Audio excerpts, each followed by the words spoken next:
Hey, to count steps on the Redmi Watch 3 Active, we've got two methods. The first one, click on the side button, then select your workout and tap to walking. Then click go, click resume, and when you scroll down, you can find your steps.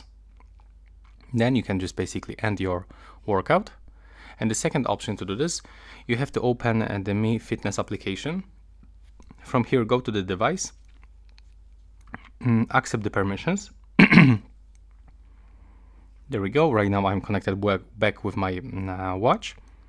From here, we have to go to the widgets. As you can see, it appears just right here. And click to add the custom widget. Select the layout. Let's say that I'm gonna pick this one.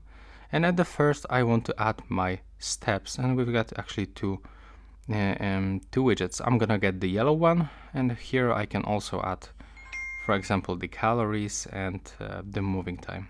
Then click here, confirm, and move it, for example, on the first place. And now, and just take a look. When you open the main screen, like this, and go into the widgets, as you can see here, we can find our steps counter. And then when you click on it, you can also find some information about the steps, and then also we got the goal steps. Right now, please subscribe to my channel. That's all. Bye bye.